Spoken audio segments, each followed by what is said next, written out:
Bachelor of rural સ્ટડીઝનો અભ્યાસ કરાવતી કોલેજોએ Narmad university સાથે જોડાણ માટે કેમ્પસમાં ગૌશાળા બનાવી 5 ગાય પાળવી પડશે।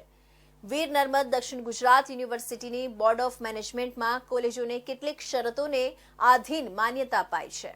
વીર નર્મદ દક્ષિણ ગુજરાત યુનિવર્સિટી દ્વારા મહત્વપૂર્ણ જાહેરાત કરવામાં આવી છે, જેમાં બેચલર ઓફ રૂરલ સ્ટડીઝનો અભ્યાસ કરાવતી કોલેજોએ નર્મદ યુનિવર્સિટી સાથે જોડાણ માટે કેમ્પસમાં ગૌશાળા બનાવી 5 ગાય પાળવી પડશે। વીર નર્મદ દક્ષિણ ગુજરાત યુનિવર્સિટીની બોર્ડ ઓફ મેનેજમેન્ટમાં કોલેજોને કેટલીક શરતોને આધીન માન્યતા અપાઈ છે, જેમાં ખાસ કરીને બેચલર ઓફ રૂરલ સ્ટડીઝ અભ્યાસ કરાવતી કોલેજોને યુનિવર્સિટી સાથે જોડાણ કરવું હોય તો કેટલાક વિશેષ નિયમોનું પાલન કરવું પડશે। યુનિવર્સિટીએ જાહેર કરેલા નિયમોમાં ખાસ કરીને કોલેજ કેમ્પસમાં ફરજિયાતપણે ગૌશાળા શરૂ કરવી પડશે।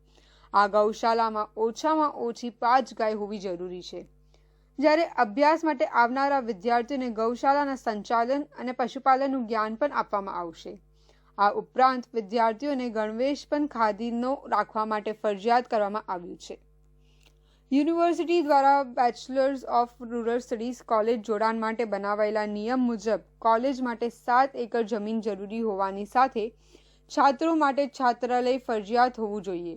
સાથે જ વિષય અનુરૂપ પાક, કૌતુકાલય, ઔષધીય બાગ, વર્મી કમ્પોસ્ટ નર્સરી, ગાદી ક્યારા બનાવવા ગૌશાળા સાથે લઘુત્તમ 5 ગાય પણ જોઈશે, એમ જણાવ્યું છે।